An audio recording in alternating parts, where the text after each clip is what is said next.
going on, man? As you can tell by the title of the video, I got a little bit of a different one here. I'm going over my top 20 UFC prospects. I see these lists on TikTok. I see these lists on, YouTube and Instagram and Twitter, and I just don't think they're that great. So, I'm going to make the best list possible, and I made the best list possible. I actually put a hell of a lot of time into this. Not a hell of a lot, but more than you would kind of expect, right? With coming up, with these 20 fighters that I like, that are going to have a bright future in this game. And I'm not going to waste any more time, man. Let's hop right into this. So, my requirements, not currently ranked and under 30 years old. Keep it simple, man. If you're ranked, I don't really consider you a prospect. You know what I mean? You are a prospect in some sense, like a Micah Morales, but, for this video, I'm not doing that, okay? Anyways, I have some honorable mentions. Ateba Guatier, middleweight, didn't make the cut here, as well as Miktabek Olerbay. Didn't make the cut here. Both are good fighters. Both have bright futures, but I got to go with what I got. The first fighter up is going to be, I apologize, I got to move my camera, Austin Bashi. Now, I was really high on Austin Bashi, and I still am, but he did lose his first fight. Granted, the guy got put up against Christian Rodriguez. There's really no shame in losing to that guy because he's beaten so many good fighters, and you'll see another fighter on this list that was beaten by Christian Rodriguez. That's higher. Austin Bashi, 23 years old, 13-1. You can see the style I got for him as a high motor grappler. That's exactly what he is. Now, his striking is not bad. I think he needs to trust in it a little bit more. And the reason that I do not have Austin Bashi that high, I feel like I would have him a lot higher, but for this specific reason, I don't. And that's his size, man. I don't think that Austin Bashi is a featherweight, right? I believe that he's a big guy, but he's small, like a filled out guy, but he's small, and I think that that's going to give him problems. I think the best move, if it's possible, of course, is for him to go down to the bantamweight division. I think he'd be a killer at the bantamweight division, but I don't know if that's going to happen. But if he's a featherweight, man, he's a very good fighter. He's got an insane gas tank, a great motor. He's a great grappler. He's got like a Muay Thai striking base. It's not, he doesn't believe in himself in the terms of the striking as much as I'd like, but that cardio, the high motor grappler, is exactly what he's able to do. He's able to keep taking you down, keep wearing on you, and nonstop, really. C-Rod did a hell of a job defending the takedowns from Austin Bashi, but that is what C-Rod does, right? I don't think a lot of people are going to be able to hang with Austin Bashi, and I would imagine his next matchup, he's going to probably win. He's a very good fighter, very talented fighter. I think he's the youngest guy on this list at 23 years old. I'm excited to see what he can do, man. Also, by the way, Raul Rosas is not here, but I know people are probably going to be a little upset at that, but I just don't think he's better than these guys, to be honest with you. But man, Austin Bashi trains out of Michigan, very young. He's got a lot of potential for sure. There's no doubt about it. But I do feel like he is a little bit small, so maybe a move down to bantamweight, maybe. But Austin Bashi will, in my opinion, be a guy that is going to be ranked in the future. He's very good wrestling, very good jiu-jitsu as well. And obviously that gas tank is very good and like suffocating. You know what I mean? Anyways, let's move on to number 19, which is going to be Ming Yang Zhang. Now, a lot of people will have Ming Yang Zhang a little bit higher, but my issues with Ming Yang Zhang is when he kind of gets extended, he does kind of fall apart a little bit. Obviously, Ming Yang Zhang, he's 18-6, 26 years old. He's got a big, a ranking fight coming up against Anthony Smith, and he's not ranked at the moment, but if he wins that fight, he will be ranked. I got his style as aggressive pocket boxing, and that's what he does, man. 18 wins, 18 first-round finishes. The guy's here to take your head off. There's, no doubt about it. One of the better light heavyweights prospects, and there's no heavyweight prospects on this list either. But yeah, man, Ming Yang Zhang coming out there, powerful, very powerful, extremely dangerous. And, he's got all these first-round finishes, but he's got really good boxing, you know what I mean? And he's able to get you in that pocket area. He's better than you there, more than likely, and he's powerful, man. I like Ming Yang Zhang a lot. Such a fun fighter to watch. I'm hoping he can get the win next weekend as well. But to me, man, Ming Yang Zhang's got to be on this list. Some people might have him higher, but 19 is a spot for me because I don't know how good he'll be against the better competition, you know what I mean, of the light heavyweight division. We just don't know, and I don't think he'll fare that well. I think he's a guy who's going to be really exciting to watch all the time, but I don't think he's going to be a top 5 guy, a top 10 guy. And for those reasons, I do have him here, but he's still a hell of a fighter, no doubt about it. I like Ming Yang Zhang at 19. Let's go ahead and move on to the next one. Coming in at number 18, Bernardo Sopai, 24 years old, 12-3, style kickboxer. He's a kickboxer in my eyes, but he can wrestle as well. He trains at an All-Stars gym. He's a bantamweight, and he's 1-1 in the UFC. Everybody knows the Vinicius Oliveira knockdown, who you will see later on into this video, or knockout, I'm sorry, who you will see later on into this video. Bernardo Sopai, man, a lot to like out of this kid. He's got good low kicks. He's got good kicks. He's athletic. He hits really hard for his, like, I don't want to say, because he doesn't look like he's a hard hitter, but he does hit hard. He's a very talented fighter. Like I said, I have his style as a kickboxer, but he can wrestle his ass off as well. It's just because kind of most of his fights I see him striking, and even in that fight versus Vinicius Oliveira, was able to control him, have a competitive fight. Was very short notice for Bernardo Sopai, so he was in a tough position already and got finished brutally, but came back, bounced back versus Ricky Turcios, looked very good, 30-27, pretty much dominated that fight, put it all over, Ricky Turcios, and just beat his ass. He's got really crisp boxing, very good fighter. You'll see another fighter from All Stars Gym in here later, but Bernardo Sopai coming in at the number 18 spot, very talented fighter. I'm excited to see what he can do. And I don't see people talk about him enough. I definitely think he's a very, very highly touted guy. He should be highly touted. I'm a big fan of Bernardo Sopai's game. Let's go ahead and move on to number 17, which is going to be Quillen Salkid. I like Quillen Salkid a lot. Like, honestly, if it was just like a bias list, like if basing off who I like the most, Quillen Salkid would probably be in the top 10 for me. I really like this guy's game. I have Balanced as his style because honestly, man, like he's long for the division. He's 25 years old, 8-1. He was I think it was a Hex champion in Australia, or I think he was, but even on his Contender Series fought a tough guy in Gage Young, who I expect to see on the Contender Series this year as well. Had a good close fight with him, but showed a lot of skills, man. Salkid is very skilled, very, very skilled. The only thing I don't like about Salkid, he is a little bit hittable at times. There's times where he's wearing damage, getting hit a lot, but he's so talented. He's got a nasty switch kick he'll throw to the body. He's got great takedown entries. He's a good grappler. He's got good slick boxing. He loves to rip the body. I'm a big fan of Quillen Salkid for sure.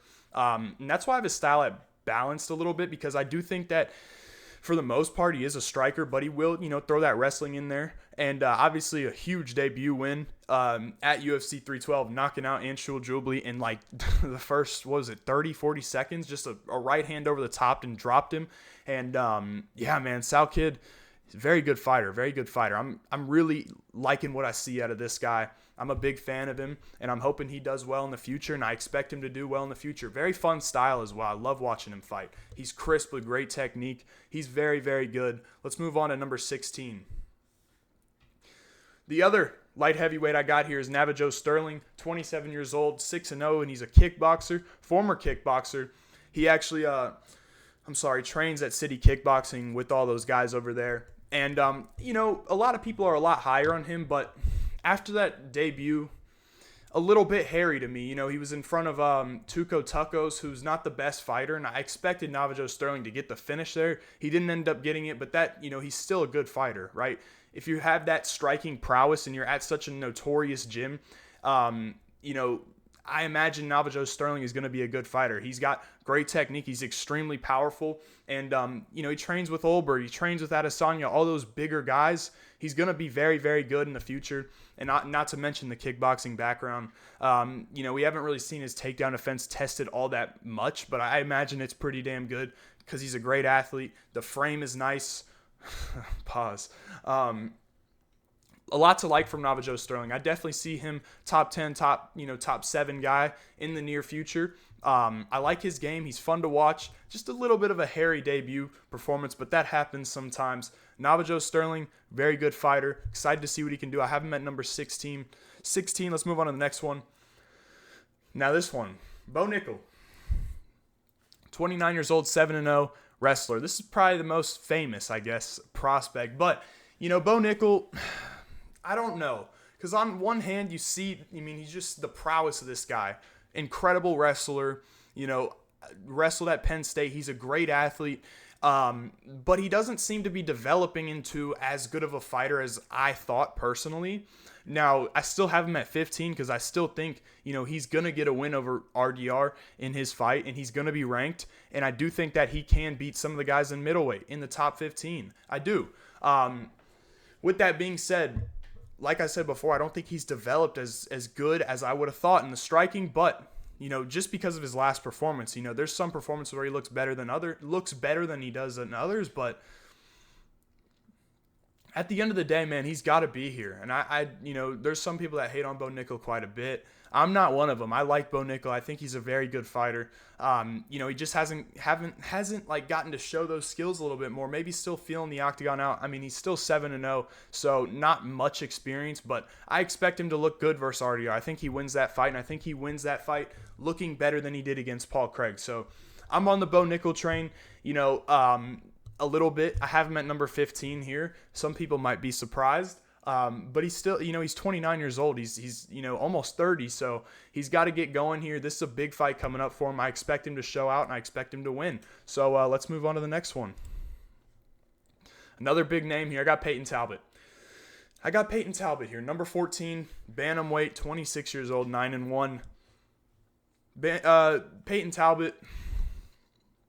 When I think about Peyton Talbot, I think, a little bit of an interesting guy. He seems to have a strong relationship with Frank Ocean. But other than that, Peyton Talbot lost his last fight to Ronnie Barcelos. Now, people will call that a fraud check, but Ronnie Barcelos is not some scrub regional guy. He's actually a solid fighter. Ronnie Barcelos has that, wrestling background. I don't know how high he competed, but I know he competed to a good extent in wrestling. And I still believe in Peyton Talbot. I still think he's a hell of a fighter. The guy's timing is incredible. He's very, very powerful. He's an extremely good athlete. Even though he uses his athleticism in some interesting ways, like poles and stuff. But I still think Peyton Talbot is a very good fighter. You saw what he was able to do to Cameron Simon. He's kind of been just dismantling people. Aside from his debut, got his back taken in that one as well. So the wrestling needs to be cleaned up. But when that gets cleaned up, still 26 years old, he's going to be a monster and a big problem for people because of how good his striking really is. He's very powerful. He can change the fight quick, and it's his timing. It's really, really good. And for me, man, Peyton Talbot at number 14 is a good spot to put him right now. And let's move on to the next one, which is going to be Vinicius Oliveira. Now, I'm a big fan of Vinicius Oliveira. I've liked him a lot. I picked him versus Ricky Simone, where he was a pretty big underdog there. And my issue that I don't have Vinicius higher, because I think he's an outstanding fighter. My issues with him, I guess I would say, is sometimes he doesn't seem like he's a championship level fighter. He's an entertainer a little bit. You know what I mean? I don't think Vinicius is going to win a belt. I don't know if he'll be top 5 because he kind of messes around in the octagon. Now, there's a fight on his record where he got knocked out by a PFL guy who's actually fighting Taylor Lapulus. I think his name is Ali Talib or something. And he was just dancing and emoting on him the whole time, and then he got knocked out. So that's why I don't have him higher. But what you're going to get in Vinicius Oliveira is an exciting fighter. The guy, he's a bantamweight, 22-3. A lot of his finishes are coming by KO. I think he's got 16 KOs on his record. He's obviously picked up a pretty good win against Said Nurmagomedov. I picked him to win that one. And he's kind of been an underdog in a lot of these fights, but another win over Bernardo Sopaio, which is aging very well. He's thick. He's big. He's strong. And he's got a huge frame for bantamweight as well. And he throws hard. Another reason why I probably don't have him higher is because he kind of throws the same strikes a lot. But if he hits you, man, you're probably going out. He can crack, man. He's very fun, dangerous as hell, and he could make a good run at bantamweight for sure. But his personality kind of makes me think he won't be able to. But I think Vinicius Oliveira is a very good fighter. I love watching him fight because he's so damn entertaining. I'm excited to see what he's gonna get booked next. But yeah, man, number 13 for Vinicius seems like a solid spot for him. Let's move on to number 12, which is going to be another guy not talked about enough, Isaac Dolgarian. Now, this says bantamweight. He's fought majority of his fights at featherweight, I think. But I think he's moving to bantamweight. He said it in his last fight that he it doesn't cut that much weight, and he can move to bantamweight, and this guy will be a problem there, okay? If he gets you to the ground, man, you're going to be in some trouble. Now, this was the other guy I was talking about that that C-Rod beat. Isaac Dulgarian beats Christian Rodriguez in that fight. A lot of people said that. C-Rod got the nod there, but I was very surprised when Christian Rodriguez got the nod in that fight. I thought Dulgarian clearly won the fight. Dulgarian, he's got a wrestling background, but he's just vicious on the ground. His top pressure is disgusting. You can go back and watch the Francis Marshall fight. I mean, Francis Marshall just put together a good performance versus Marion Santos, and Isaac Dulgarian beat the snot out of Francis Marshall. Isaac Dulgarian's not talked about enough.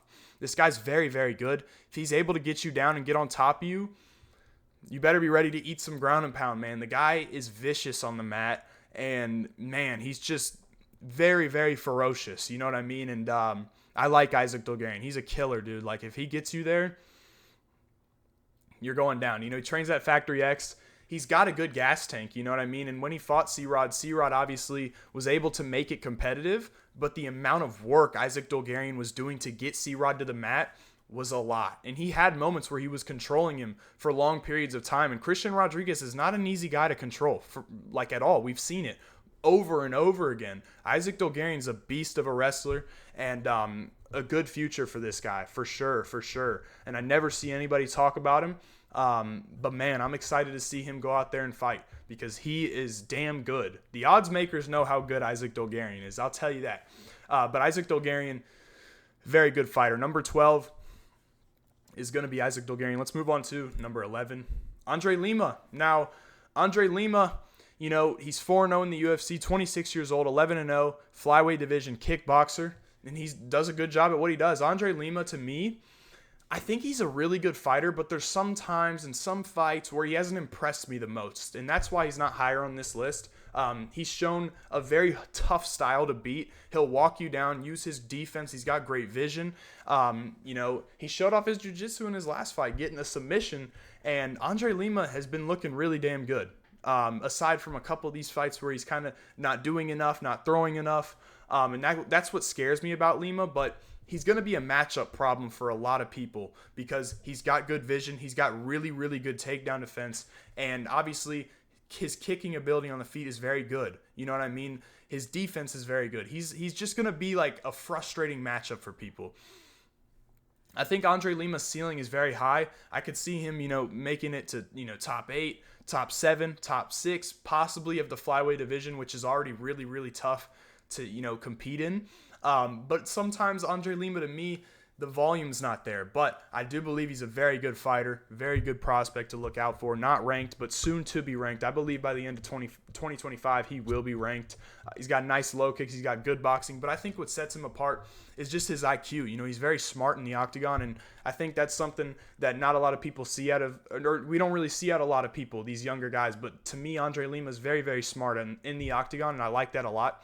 I think Andre Lima at 11 is a very good spot. Let's move on to number 10, cracking into the top 10, Jacoby Smith. Now, welterweight division, 29 years old, 10-0, wrestler/boxer I have here. Jacoby Smith, man, I need to see this guy fight some more because, man, on the Contender Series and even in his debut versus Preston Parsons on short notice, this guy has looked like a problem. A huge problem, man. He trains out of Fortis MMA. His striking is getting a lot better, and he's very dangerous. The knockout over Preston Parsons was disgusting. Disgusting. I mean, he punched right through his jaw. Just a nasty left hook. And that's how this guy fights, man. He is probably one of the better athletes in the UFC, for sure. I mean, the guy's strong as hell. He moves fast. He's very athletic. Jacoby Smith is a hell of an athlete. I want to see him fight some more. He hasn't been booked yet. He took a fight on short notice and killed Preston Parsons, literally killed him. And I've heard that this guy can go make 155, which would be just terrifying for anybody at 155. And I've been talking about his, striking, how he knocked out Preston Parsons clean, like with a nasty combination. But he wrestled at Oklahoma State. I said Okie State. Some people might not know what that is, but wrestled at Oklahoma State, and he was a good wrestler there, and you can see his wrestling in his game too. I mean, this guy can mix it up very, very well. He had some weird, crazy takedown in the Contender Series. He's an extremely good fighter. Very, very good fighter. He's going to be a problem for any welterweight that's in front of him. He's extremely dangerous. He is very balanced. He can do everything. And, man, Jacoby Smith's someone to look out for, especially training at Fortis. His striking is going to get a lot better. I like Jacoby Smith. I think he's going to be a hell of a fighter. He just needs to fight. You know what I mean? Excited to see what he can do. Let's move on to number 9, Gene Matsumoto. Now, Gene Matsumoto, featherweight division, 25 years old, 16-1. Style is a Muay Thai and BJJ. Now, Gene Matsumoto, we know him. He lost to Rob Font, and in a close fight, of course. Rob Font, won slightly. It was a close fight. I really could have seen it going any other way. Anyway, I'm sorry. Gene Matsumoto's good, man. He's got disgusting low kicks. He's got great combinations. He's very good on the ground. Nasty guillotine. Good fighter, man, for sure. I definitely expect to see this guy in the top, 10, top 15 for sure in featherweight. And featherweight is just a shark tank, man. You guys, I'm telling you, you'll start to see this talent come up at a featherweight and you'll be shocked. I mean, I still have some more featherweights on this list that I haven't gone over. I love the featherweight division. It's definitely my favorite right now. We're going to see so many good fighters come out of there.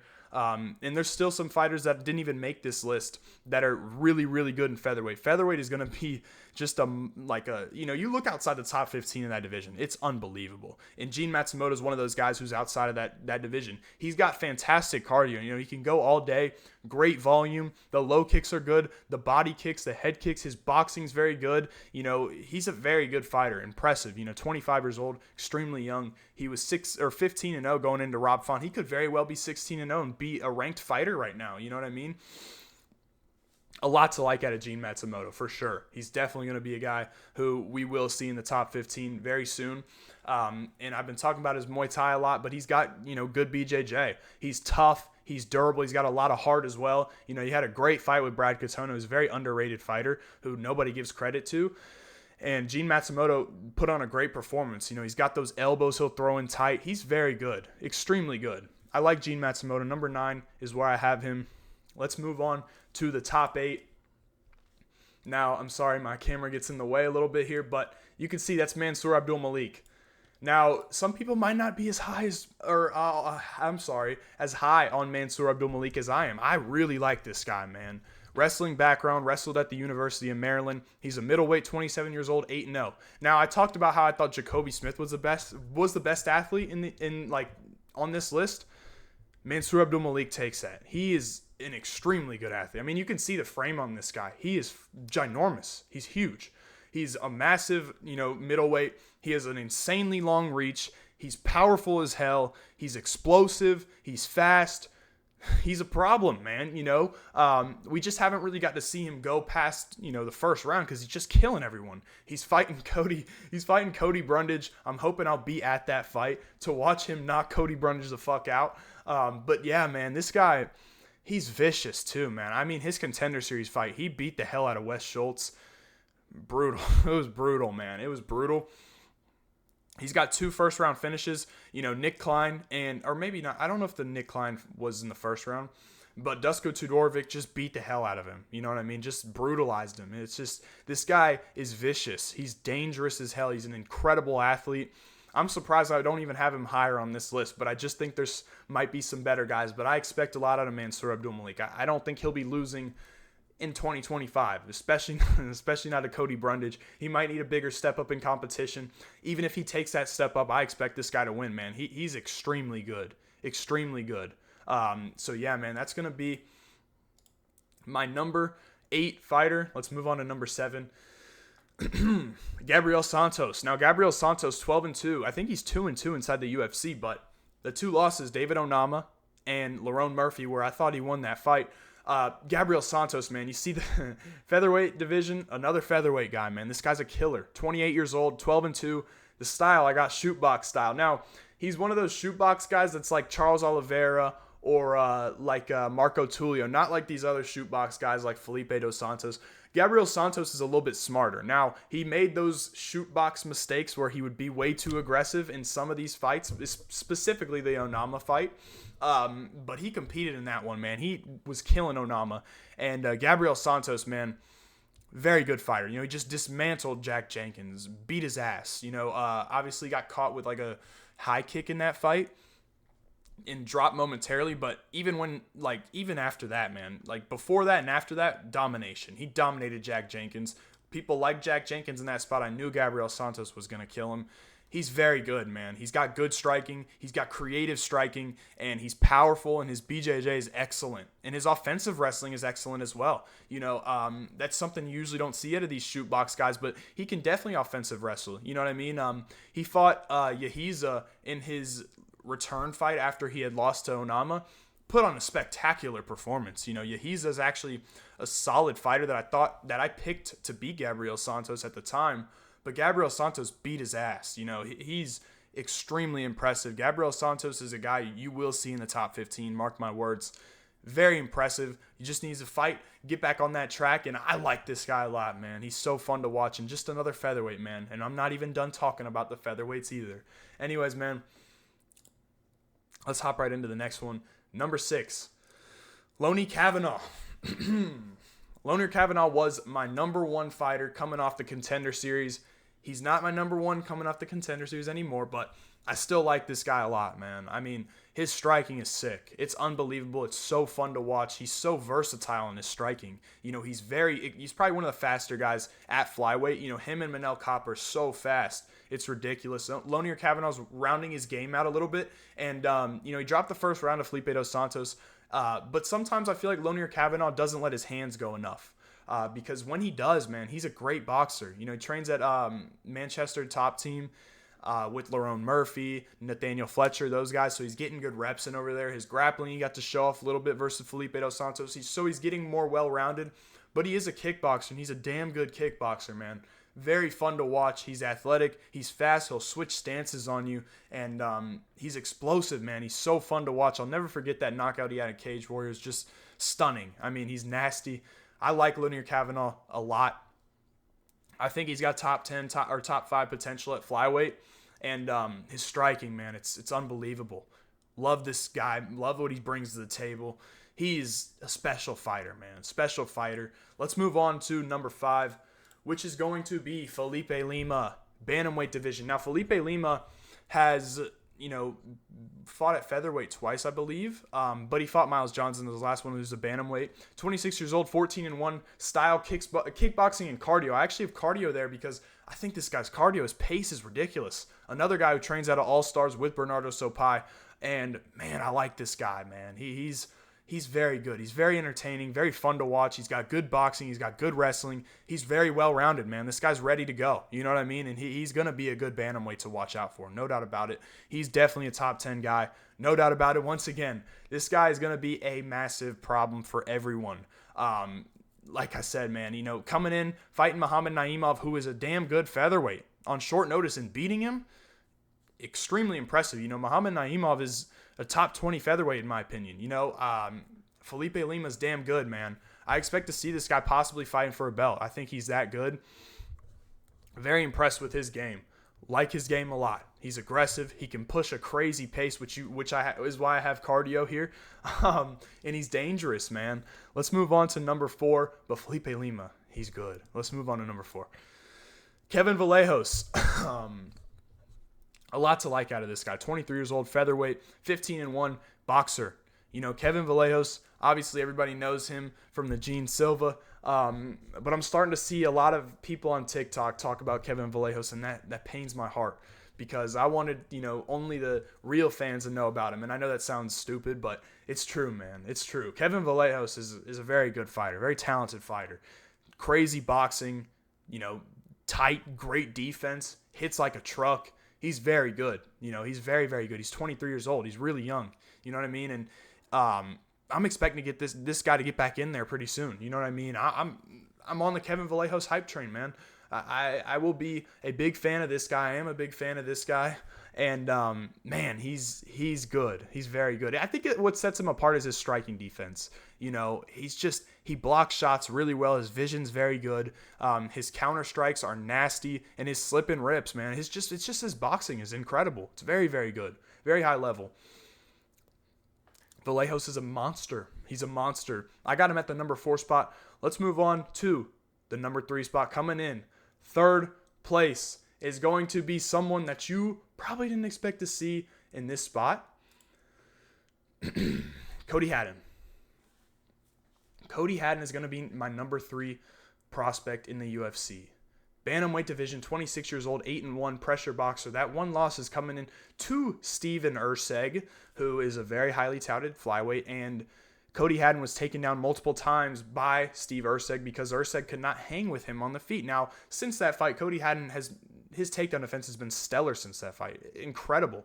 And people might think this is a little bit high for Cody Haddon, but I just got a feeling with this guy, man. He's tough. You see the style there, pressure boxer. That's what he does, man. He's got great boxing, extremely good boxing. He's very, very fun to watch. His takedown defense looked incredible, right? He fought Dan Argueta, who is, I don't want to, sit here and hype up Dan Argueta like that, but Dan Argueta is a tough matchup because he's going to constantly shoot double leg, constantly, keep fucking shooting takedowns the whole entire fight, and Haddon put up a hell of a performance, landing, so many significant strikes.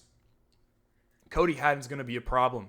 He's going to be a very, very good fighter. I don't see him losing for a while. He was actually supposed to fight Alexander Topuria, Ilya's brother. He would have beat the hell out of Ilya's brother. I'm telling you right now, he would have beat the hell out of Ilya's brother. And I know people don't want to hear that, but he would have. He would have. He would have brought the fight to him, and he would have boxed his head off. You think Ilya's brother is this good of a boxer? Watch what Cody Haddon would do to him. I promise you, man, Cody Haddon is the truth.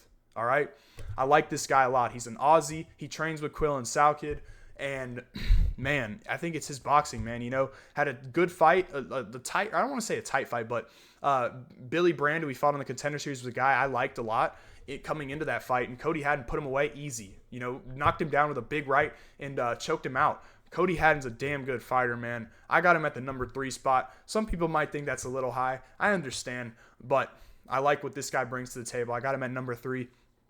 Let's move on to the number 2 spot, who is going to be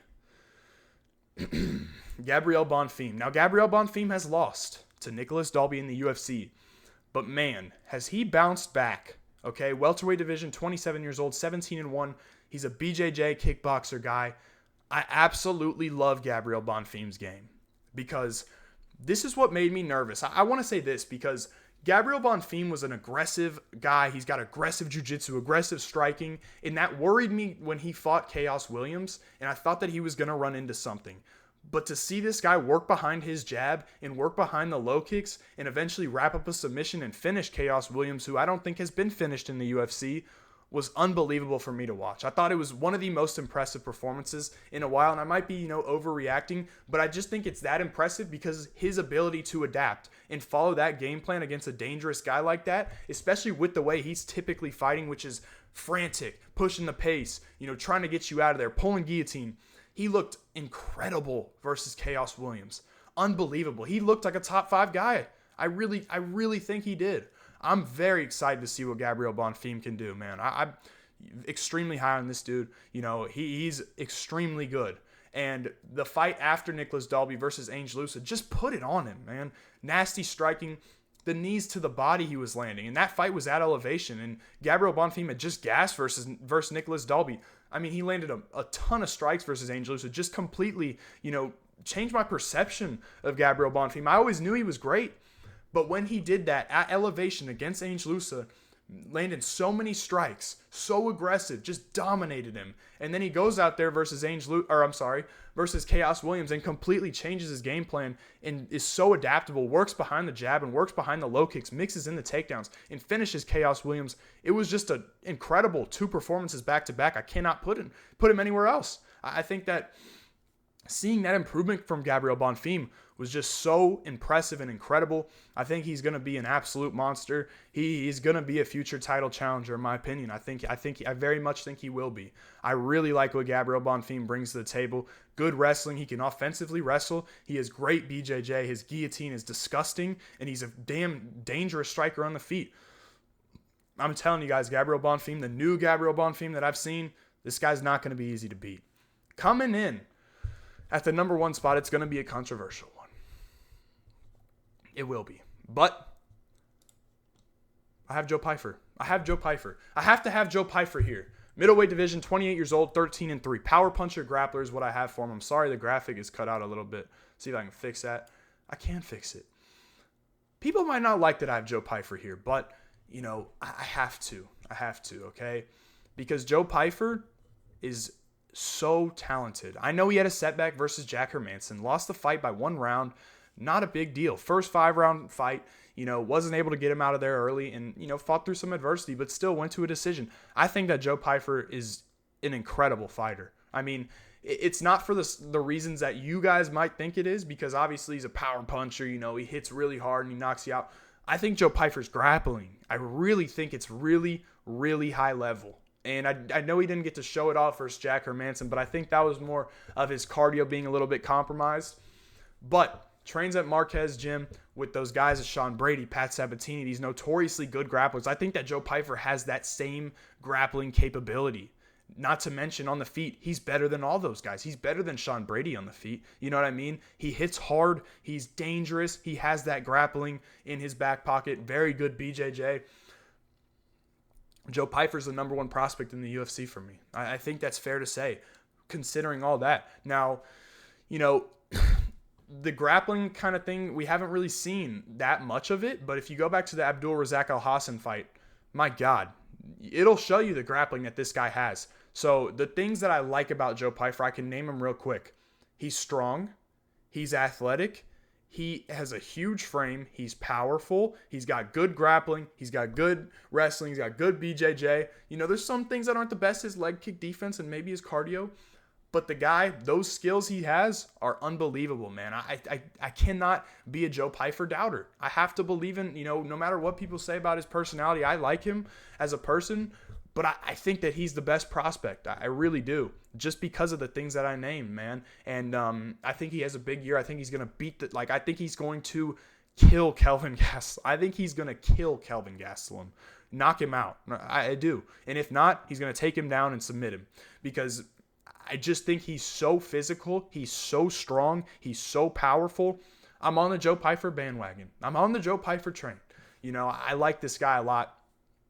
You know, it might be controversial, like I said, to have him at number 1, but it is what it is. That's what I believe. And, yeah, that's going to be my list. I hope y'all enjoyed. A little bit of a long video here, but, you know, if you sat through the whole thing, let me know your favorite prospect in the UFC right now. And, yeah, that's going to wrap it up for me. I hope y'all enjoyed. Leave a like. I'll catch you in the next one.